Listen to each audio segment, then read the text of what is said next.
গল্পকথন by Kallol chapter 2তে আমাদের আজকের নিবেদন বিভূতিভূষণ মুখোপাধ্যায়ের লেখা শারদিয়া। আশ্বিন মাস শুরু হইয়া গিয়াছে, বৃষ্টি আছে, তবে সেই যে আকাশ ঘিরিয়া পাথরের মতো কালো মেঘ, চন্দ্র সূর্যের দেখা নাই, আর ঝড়ো ঝড়ো অবিরাম ধারাপাত, সেই ভাবটা আর নাই। এখন নানা রকমের সাদা কালো মেঘের স্তূপ লঘু হাওয়ায় ভর দিয়া আকাশে চঞ্চলভাবে আসা যাওয়া করিতেছে। মাঝে মাঝে এখানে ওখানে এক এক পশলা বৃষ্টি, তাহারই পিছনেই আবার মেঘের পাশ দিয়া নির্গত দীপ্ত সূর্যের কিরণপাত। বেশ বোঝা যায় খুব ঘটা করিয়া কোনো একটা খুব বড় কাজ হইবে, তাই পৃথিবীকে জল আছড়া দিয়া ধুইয়া মুছিয়া তৈয়ার করিয়া ফেলিবার জন্যে তাড়াহুড়া পড়িয়া গিয়াছে। শারদীয়া পূজার আর দেরি নাই, প্রতিমা প্রায় শেষ হইয়া আসিল। ছেলের দল মূর্তি ঘিরিয়া জটলা করে, কুমারকে রং রাংতা যোগাইয়া দেয়, মাঝে মাঝে গল্পও হয়। কুমার কাজে বিরতি দিয়া হুকা টানিতে থাকে। আকাশে বাঘ, সিংহ, ময়ূর প্রভৃতি নানা আকারের সঞ্চরমান মেঘে ছেলেদের সুপ্ত কল্পনাকে জাগাইয়া তোলে।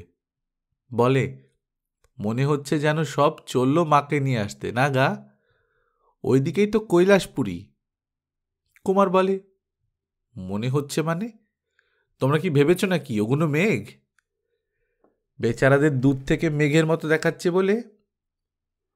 শরতের মেঘ গুমগুম করিয়া ডাকিয়া উঠে। কুমার বলে, ওই শোনো।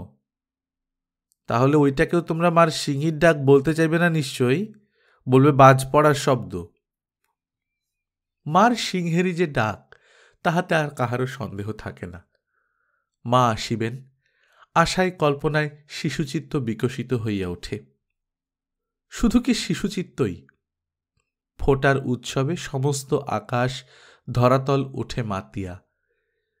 কমল তুলিয়া ধরে শতদলের অঞ্জলি, শিউলি বিছায় সোনা চাঁদের আস্তরণ, স্থলপদ্ম আর রক্তকরবীর গাছে লাগে রাঙার সমারোহ। কাশের বনে ওদিকে কাহারা চামর গড়ায় মাতিয়া গিয়াছে, হাজারে হাজারে লাখে লাখে।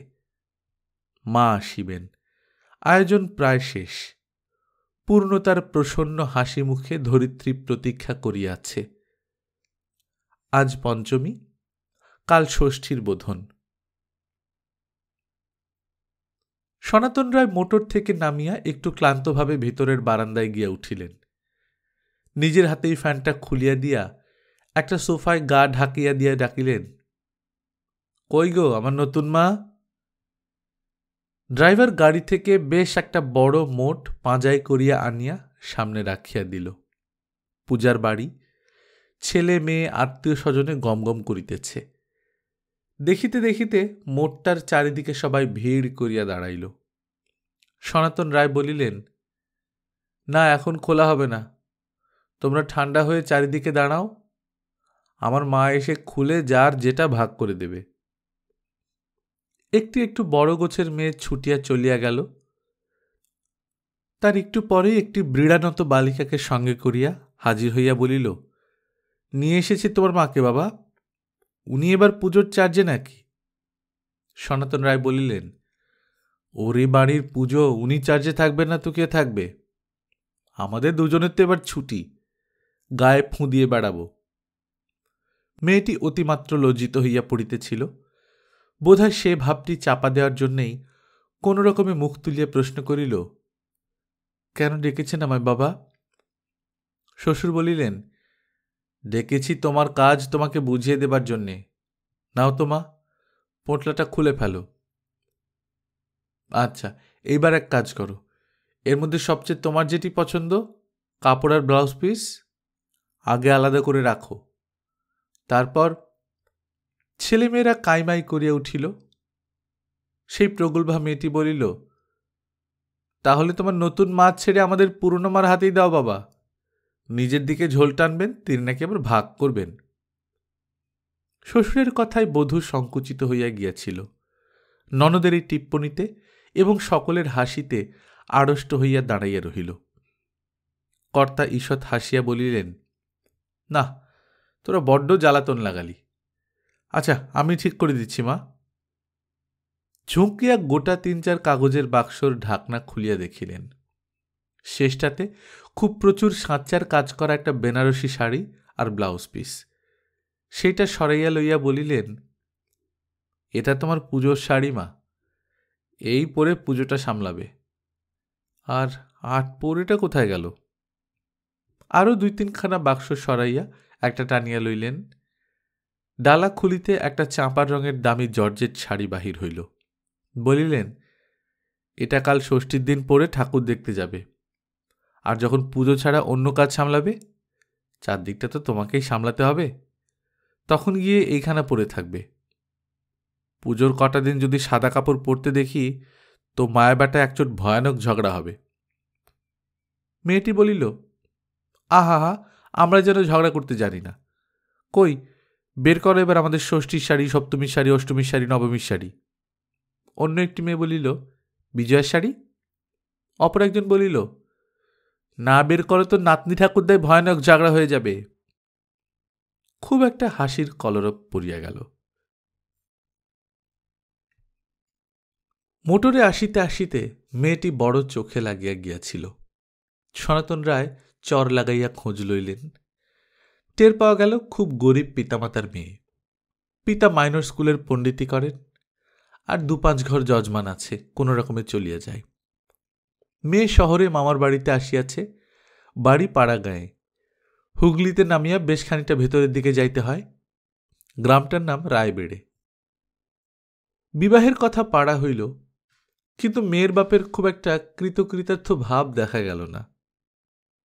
ঘটক ঠাকুর, সরকার মহাশয় যারা গিয়াছিলেন, তাহাদের বলিলেন, মেয়ে আমার রাজরানী হবে, এর চেয়ে আনন্দ আর বাপ মায়ের কি হতে পারে। তবে আমার অবস্থার দিক দিয়ে দেখতে গেলে একেবারে আকাশ পাতাল প্রভেদ। তাই জমিদার বাড়ির সরকার কথার ধার থাকে, বলিলেন, এটা যে অবস্থায় অবস্থায় বিয়ে হচ্ছে না, সেটা তিনি খুবই জানেন ঠাকুরমশাই। মেয়ের সঙ্গে তার আর কিছু ঘরে তুলবার অভিপ্রায় নেই। ঘটক এই ব্যাপারের ব্যাপারই, লোক চেনে। মেয়ের বাপের মুখে কি একটা লক্ষণ দেখিয়া তাড়াতাড়ি বলিল, মানে রায়মশায়ের লক্ষ্মীর ঘর, সেখানে মা তো আর কিছু অপ্রতুল রাখেননি। তবে মা স্বয়ং আপনার বাড়িতে এসেছেন দেখে তাকে নিয়ে যেতে চান আর কি। সরকারমশাই সেই কথাই বলছিলেন। কি সরকারমশাই, এই তো? যাহাতে কথা না বাড়ে তাহার জন্য একটু চোখের ইশারা করিয়া দিলেন। মেয়ের ভবিষ্যতের চিন্তাটাই জয়ী হইল। এরূপ অসম কুটুম্বিতায় আসল বেদনাটা যে কোথায়, সেটা প্রকাশ করিয়া বলায় কোনো লাভ নাই জানিয়া মেয়ের বাপ আর কোনো কথা উত্থাপন করিলেন না। বিবাহ হইয়া গেল। কথাটা রায়মহাশয় বুঝিলেন, মনে মনে বোধহয় একটু হাসিলেন। একসময় বধূকে কাছে ডাকিয়া পিঠে গভীর স্নেহে হাত বুলাইতে বুলাইতে বলিলেন, মা, তোমার বাবার ভয় হয়েছে, আমি বুঝি তোমায় তার কাছ থেকে কেড়ে নিলাম। চাল কলা খেকেও ব্রাহ্মণ কিনা মার বাবা, তাই কলাভক্ত জীবটির মতোই বুদ্ধি। বাপের কাছ থেকে কেউ মেয়ে কেড়ে নিতে পারে কখনো? তোমার যবে যখন খুশি বলবে, সঙ্গে সঙ্গে যাবার ব্যবস্থা হবে। বধূর আনমিত মুখটা নিজের দিকে ঘুরাইয়া লইয়া বলিলেন, আর এই বুড়ো ছেলেটাকে ছেড়ে যতদিন ইচ্ছে থেকো। পারবে তো অনেকদিন ছেড়ে থাকতে? বধূ ঈষৎ হাসিয়া মুখ ঘুরাইয়া মাথা নাড়িল, না, পারিবে না।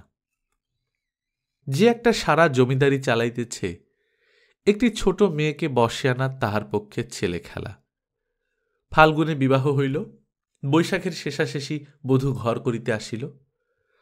তাহার পর জ্যৈষ্ঠ থেকে আশ্বিনের মাঝামাঝি পর্যন্ত এই 4.5 মাসের মধ্যে জামাই ষষ্ঠীর সময় দিন 5 গিয়াছিল। জামাই 2 দিন, আর বধূ নিজে আরও 3 দিন ফালতু। আর যাবার নামও করে নাই, পাঠানো হয় নাই। না, নামও করে নাই যাওয়ার, আর এতে শ্বশুর আশ্চর্যও হন নাই। কেননা দারিদ্র আর ঐশ্বর্যের দ্বন্দ্বে কে যে চিরকাল জয়ী, তাহা তাহার বিলক্ষণ জানা আছে। বধূর মাথায় রায়বেড়ের যে চিন্তা প্রবেশ করিবে, তাহার ফুরসত কোথায়? অর্থের প্রাচুর্যের মধ্যে একটা নূতন জগৎ দিন দিন চক্ষের সামনে দ্রুত প্রসারিত হইয়া উঠিতেছে। তাহার উল্লাস, তাহার বিস্ময়ের সামনে রায়বেড়ে দিন দিনই যেন আরো মলিন হইয়া যাইতেছে। কাছাকাছি 3টে শহরের বায়োস্কোপ, কি আশ্চর্য আশ্চর্য কাণ্ড সব, কখনো শখের থিয়েটার, কখনো সার্কাস। বায়োস্কোপের সমস্ত বড় বড় নামগুলা তাহার মুখস্থ হইয়া গেছে। এবার বাপের বাড়ি গিয়া সবাইকে বলিল।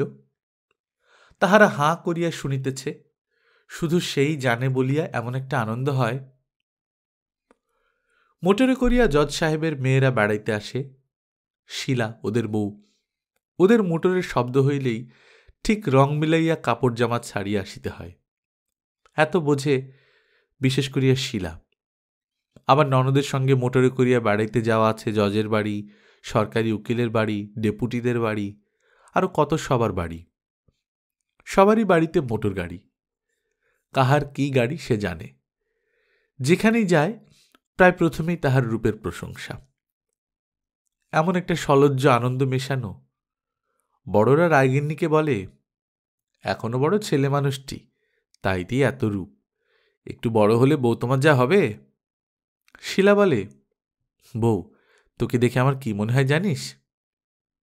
অনেকবার শোনা কথা। বধূ বলে, জানি, তোমাকে আর বলতে হবে না। দুজনের মধ্যে খুব চাপা হাসি চলে। এসবের অতিরিক্ত আছে বাড়ির আদর। ননদ দুইটির আদর একটু মিঠে করা গোছের, বেশ লাগে। শ্বশুর বধূ অন্ত প্রাণ, নিজেকে একেবারে বধূর হাতে ছাড়িয়া দিয়াছেন। বাড়িতে প্রবেশ করিয়াই প্রথম কথা, কই গো নতুন মা আমার? ঐশ্বর্যপূর্ণ গৃহস্থালির এদিককার প্রায় সব কাজই বধূর হাতে। সাজানো গোছানো তো আছেই, দেওয়া থোয়া আদর অভ্যর্থনায়ও তাহাদের কম কাজ নয়। কিন্তু শ্বশুরের ডাক পড়িলেই সব ছাড়িয়া সদ্য সদ্য আসা চাই। নিজের অন্তরের তাগিদও আছে, অভিমানের ভয়ও আছে। অসহায় শিশুর মতোই যে একেবারে চরমভাবে নির্ভর করিয়া রহিয়াছে, তাহার অভিমান সত্যই প্রাণে বড় লাগে।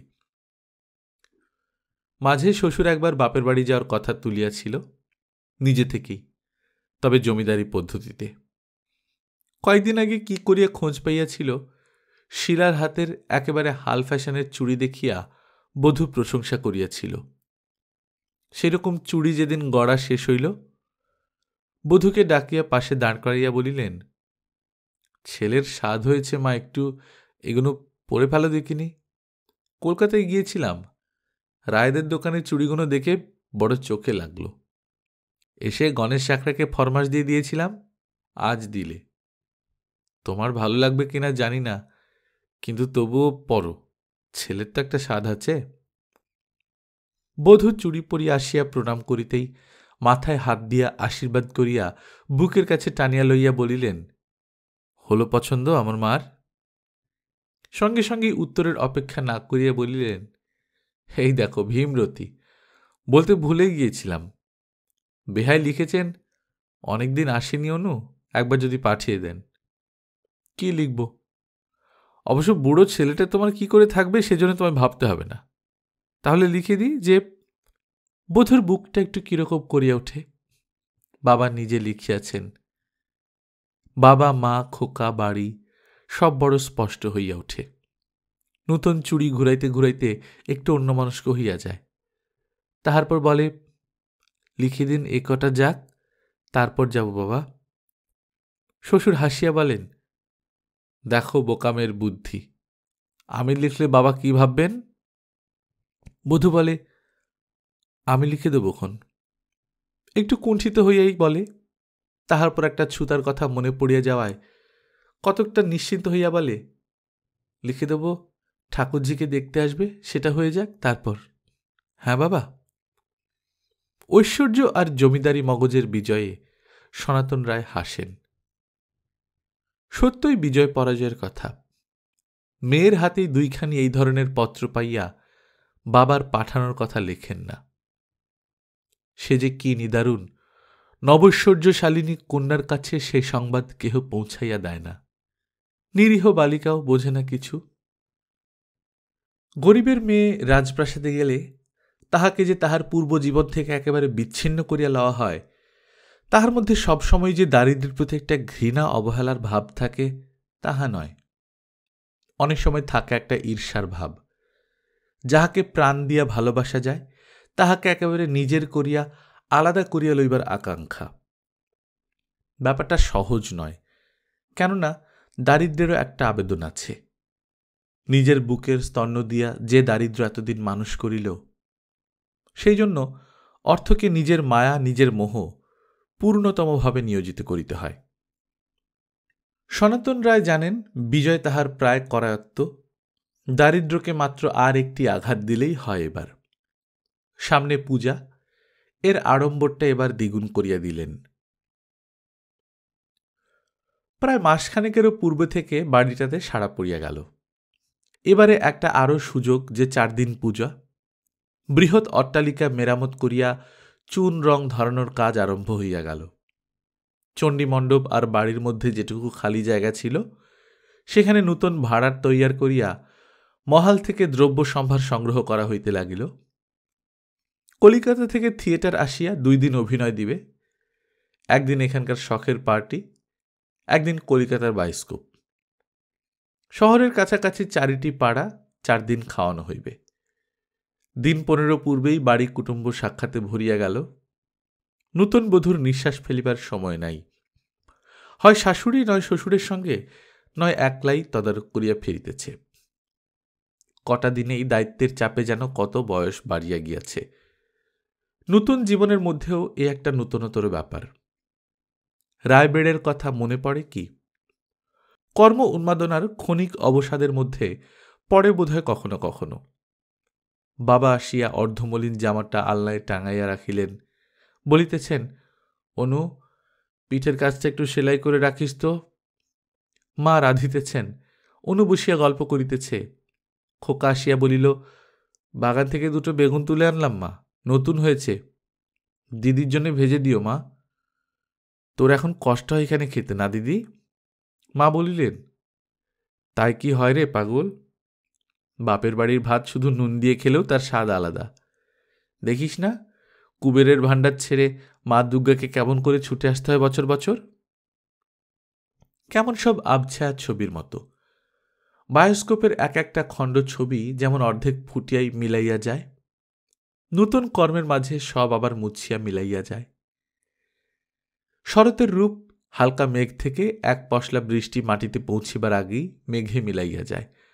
দীপ্ত সূর্যের উল্লসিত আলোকে ভরিয়া যায় আকাশ। শ্বশুর আসিয়া বলেন, বেহাই লিখেছেন, অনেকদিন চিঠি পাননি তোমার। শ্বেদ সিক্ত ললাট মুছিয়া বধূ বলে, এই একটু ফুরসত হলেই লিখে দেবো বাবা, খবর দিয়ে দিন বাবাকে। ঈর্ষা নিজের বিজয়ে গোপনে হাস্য করে। দারিদ্র্যের শেষতম বন্ধনটি ছিন্ন হইতে চলিল। ঈর্ষা যে নিজেই একটা পরাজয়, এই তত্ত্ব তাহাকে কে বুঝাইবে? ষষ্ঠীর দিনটা যে কেমন করিয়া কোথা দিয়া কাটিয়া গেল, নববধূ বুঝিতেই পারিল না। আনন্দের ক্লান্তি আর অবসাদের মধ্যে যখন শয্যা গ্রহণ করিল, তখন অনেক রাত হইয়া গেছে। মনটা কেন কি করিয়া যেন একটু বিষণ্ণ, কিন্তু সে বিষাদকে ভালো করিয়া বুঝিবার, অনুভব করিবার পূর্বেই বোধহয় সপ্তমী পূজার উগ্রতর আনন্দের কল্পনা করিতে করিতে ঘুমাইয়া পড়িল। আনন্দের ঔৎসুক্যে রাত্রে বোধহয় ভালো করিয়া ঘুমও হয় নাই। খুব ভোরে উঠিয়া নববধূ আবার আয়োজনে মাতিয়া গেল। বোধনের বাজনায়, কর্মের ক্রমবর্ধমান কোলাহলে, ছেলেদের উৎসব কাকলিতে তাহাকে যেন গোড়া থেকে একটা অদ্ভুত উন্মাদনায় ঘিরিয়া ফেলিল। বোধহয় শ্বশুরের অত্যধিক আদর আর নির্ভরতার জন্য তাহার মনে হইল সব ব্যাপারটা তাহাকে ঘিরিয়াই হইতেছে। চারিদিক থেকে একটা আনন্দের ঢেউ একরকম দুর্বার উচ্ছ্বাসে তাহার মনের তটে ভাঙিয়া পড়িতে লাগিল। শ্বশুর আসিয়া ঘরের সামনে দাঁড়াইয়া ডাকিলেন, কই গো মা, ঠাকুর যদিকে এসে গেলেন, তোমার জন্য দাঁড়িয়ে আছেন, বরণ করে নেবে চলো। বধূ স্নান করিয়া নূতন বেনারসি শাড়িখানি পরিয়াছে, পিঠে কুঞ্চিত কেশ এলানো, সিঁদুর বিন্দু দিবার জন্যে আরশির সামনে দাঁড়াইয়া সোনায় হীরায় মোড়ানো কোন এক দেবকন্যাকে দেখিয়াই যেন বিস্ময়ে নির্বাক হইয়া দাঁড়াইয়াছিল। শ্বশুরের ডাকে একটু ত্রস্ত হইয়া তাড়াতাড়ি ভ্রূমধ্যে সিঁদুরবিন্দু বসাইয়া কতকটা জড়িত পদের সামনে আসিয়া দাঁড়াইল। বধূর অপূর্ব স্নিগ্ধরূপে শ্বশুর মুহূর্ত মাত্র নির্বাক হইয়া রহিলেন। তাহার পর তার দক্ষিণ হস্তটি ধরিয়া বলিলেন, দেখো তো, আমার এই মা গিয়া বরণ করিয়া না নিলে ও মা কি সিংহের পিঠ থেকে নামতে পারেন? চলো এবার। শ্বশুরের সঙ্গে চণ্ডীমণ্ডপে গিয়া উঠিতেই নববধূ বিস্ময়ে নিশ্চল হইয়া দাঁড়াইয়া রহিল। এরকম কিছু এর পূর্বে দেখে নাই। না এরকম প্রতিমা, না এরকম বেদীসজ্জা, না এরকম আলোক, না এরকম পূজা সম্ভার। এক কল্পনাতীত ব্যাপার। এসব তাহার সঙ্গে এসবের কোথা একটা অচ্ছেদ্য যোগ রহিয়াছে। এই ঐশ্বর্য, এই পূজা, এমনকি অন্য সব দেবতার চেয়ে শতগুণে ঐশ্বর্যময়ী এই দেবতাও তাহারই। তাহার আশাতে সকলে যেন ক্ষণিকের জন্য নির্বাক স্তম্ভিত হইয়া গিয়াছিল। সেও সেই রকমই এই ঐশ্বর্য সমারোহের সামনে নির্বাক বিস্ময়ে দাঁড়াইয়া রহিল।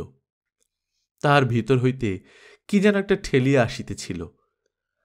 আনন্দই, কিন্তু অশ্রুর সঙ্গেও সম্বন্ধ আছে। শ্বশুর ঐশ্বর্যের বিজয়ে অন্তরে অন্তরে পুলকিত হইলেন। দূর পল্লীর কোন এক দরিদ্র ব্রাহ্মণকে লক্ষ্য করিয়া মনের কোথায় একটি হাসি ফুটিল বোধ হয়। মনে মনে বধূকে বলিলেন, এই গণ্ডির বাইরে তুমি আর কি করে যাবে মা? প্রকাশ্যে বলিলেন, নাও এবার তোমার পূজার জোগাড়ে নেমে পড়ো মা। চন্দন ঘষবে না নৈবেদ্য সাজাবে? তুমি বরং গিয়ে ওই সোনার পরাতটাতে নৈবেদ্যই সাজাওগে। বধূ নৈবেদ্যের দিকে অগ্রসর হইয়া একটু দাঁড়াইয়া পড়িল। আবার শ্বশুরের কাছে ফিরিয়া আসিয়া মুখটি তাহার বুকে গুঁজিয়া ধীরে ধীরে বলিল, বাবা, ফুল আছে আর বাগানে? আমি আরো তুলে নিয়ে আসব। বধূ চলিয়া গেলে পুরোহিত হাসিয়া বলিলেন, তুমি চাও শিশুকে একদিনেই গিন্নি করে তুলতে সনাতন? তা কখনো হয়? সনাতন রায় বলিলেন, মা আমার গিন্নি হয়ে উঠেছেন পুরোতমশাই, তবে আজকের কথা আলাদা। আজকে জগতের সবচেয়ে পাকা গিন্নি মা অন্নপূর্ণাই শিশু হয়ে বাপের বাড়ি ছুটে এসেছেন। কথাটা নিজের বুকে ধক করিয়া একটা আঘাত দিল। আর শেষ করিতে পারিলেন না। অনেকে খোসামদে, অনেকে সত্যি একটা উঁচু দরের কথা বলা হইয়াছে বলিয়া সাধুবাদ দিল। একটু আলোচনা চলিল কথাটা লইয়া। সনাতন রায় কেমন যেন অন্যমনস্কভাবে একটু এদিক ওদিক করিলেন। তাহার পর ধীরে ধীরে ভিতর বাড়ির দিকে চলিয়া গেলেন। খিড়কির সঙ্গে বেশ উঁচু দেয়াল দিয়া ঘেরা একটা মাঝারি গোছের বাগান, মাঝখানে একটা ঘাট বাঁধানো পুষ্করিণী, চারিদিকে ফল ফুলের গাছ। এটি বাড়ির মেয়েদের জন্যে। বধূর সঙ্গে কতগুলো ছোট ছোট মেয়ে আর ছেলে হুড়াহুড়ি করিতে করিতে ফুল তুলিবার জন্য আসিয়া চারিদিকে ছড়াইয়া পড়িল। দুই একজন তাহার সঙ্গেই রহিল। এদিকে কাজকর্মের ঝোঁকে প্রায় মাসখানেক বাগানে আসা হয় নাই। নিত্য পরিচয়ের মধ্যে এই ব্যবধানের জন্যে গাছপালা, পুকুরের জল, এমনকি এখানে রোদটুকুকে পর্যন্ত যেন নূতন বলিয়া মনে হইল। প্রকৃতপক্ষে আসিয়াছেও নূতনত্ব কিছু কিছু। পুকুরের কুঞ্চিত চিক্কন বুকের উপর একদিকে কতগুলো সাদা সাদা কলহার ফুটিয়াছে, মাঝখানে গোটাকতক পদ্ম, তাহাদের পাতার উপর হাওয়ার দোলে জলের গোটাকতক বড় বড় বিন্দু গড়াইয়া ফিরিতেছে। রায়বেড়ের চৌধুরীদের মজা পুকুরধার মনে করাইয়া দেয়। তফাৎ এই, সেটা একটা আদত পদ্মবন, এখানে গোটাকতক মাত্র ফুল পুকুরকে সাজাইয়া রাখা। ননদ বলিল, বাবা কলকাতার নার্সারি থেকে এনেছিলেন, এইসবে ফুটতে আরম্ভ করেছে। বধূ বলিল, আমরা পুজোর সময় তুলতাম কোচর ভরে। আমার ভাই খোকা খুব সাঁতার কাটতে জানে কি না? ননদ আলাদা করিয়া নাম দিয়াছে। প্রশ্ন করিল, আর বুনি বুঝি নিজে জানে না? নুকোনো হচ্ছে। বধূ ঘাড় কাত করিয়া হাসিল, বলিল, জানতুম, এখন ভুলে গেছি। একটা ছেলে বাহাদুরি দেখাইয়া সামনে আসিয়া বলিল, আমিও জানি সাঁতার, নিয়ে আসবো তুলে?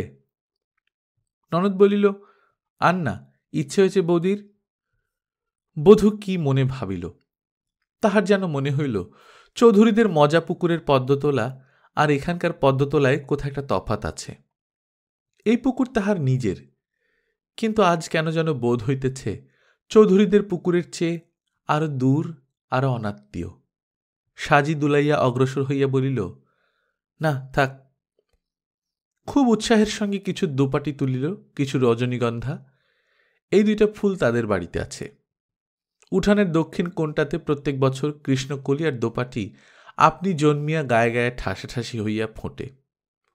প্রত্যেক বছরই বাবা অন্য আর খোকাকে দিয়া চৌধুরীদের বাড়িতে পূজাতে পাঠাইয়া দিতেন, বলিতেন, আহা দিয়ে আয়, যত্ন নেই আত্মি নেই, মায়ের পুজোর জন্যে প্রতি বছর আপন মনেই ফোটে।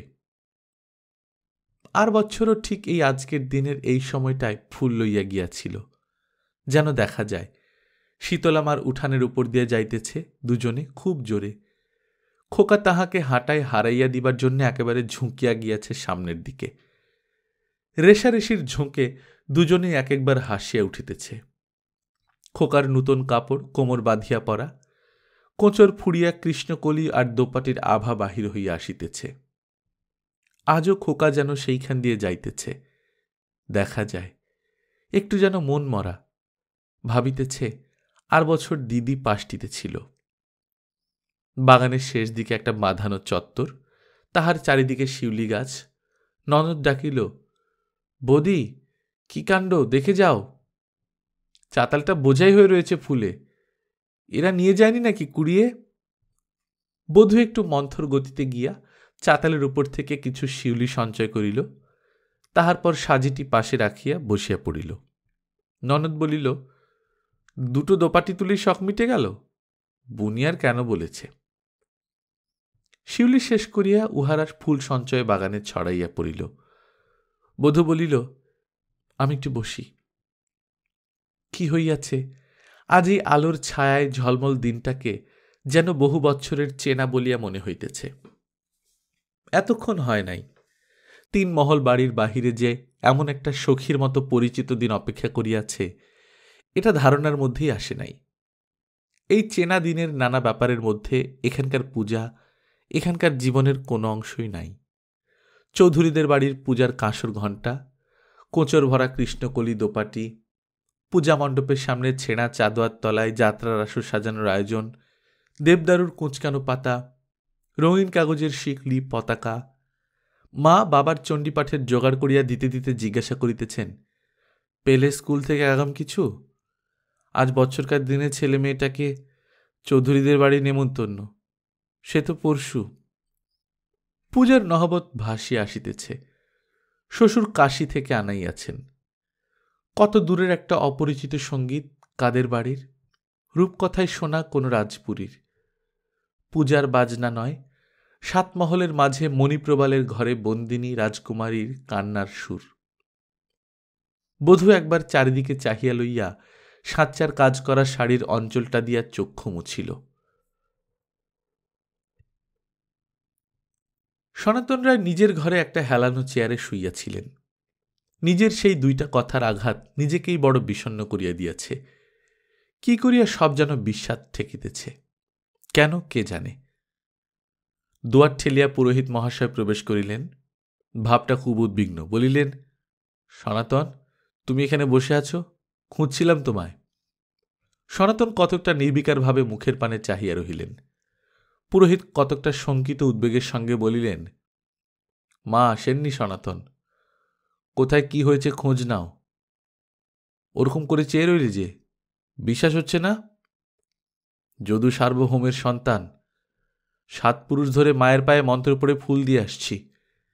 মায়ের পায়ে পড়ছে কি খড় মাটির প্রতিমার পায়ে পড়ছে বুঝতে পারি। মা আসেননি। অবশ্য পুজোর লগ্ন হয়েছে, খড় মাটিকে সাক্ষী করেই মন্ত্র আওড়াতে হবেই। রামগতিকে তন্ত্রধারী করে বসিয়ে এসেছি, কিন্তু বুঝছি সব শুষ্ক, সব নিরর্থক। সনাতন, শুয়ে থাকলে চলবে না, ওঠো। তুমি বিশ্বাস করবে না বলে সব কথা বলতে সাহস পাচ্ছি না, কিন্তু সার্বভৌমের সন্তান পুজোর দিনে পুজো করাতে করাতে উঠে এসে মিছে কথা বলবে না। মায়ের পুজোর ফুলে আমি গন্ধ পর্যন্ত পাচ্ছি না। হতে পারে মনের ভ্রম, কিন্তু মা যে আসেনি, প্রতিমায় যে প্রাণ প্রতিষ্ঠা হয়নি, এটা তোমাকে বিশ্বাস করতেই হবে। সনাতন রায় কতকটা নির্বিকারভাবেই শুনিতেছিলেন। বলিলেন, অবিশ্বাস করব কি করে? আমি নিজেই যে মায়ের বাপের বাড়ির পথ হাটকে রেখেছি পুরুতমশাই। একটু দর্প হয়েছিল, মেয়েকে কেড়ে নিতে চেয়েছিলাম তার বাপের কাছ থেকে, তার মায়ের কাছ থেকে। আমার নতুন মা কোথায়? রতি এসে বললে বাগানে বসে আঁচলে চোখ মুছছেন। ললিত নিজে গিয়ে তাকে তার মায়ের কাছে দিয়ে আসুক। বুঝতে পারেনি পুরুতমশাই, কোন মেয়ের বুকের ব্যথা যে কোন মেয়ের বুকে বাজবে অতটা আন্দাজ করতে পারিনি। অপরাধ হয়ে গেছে।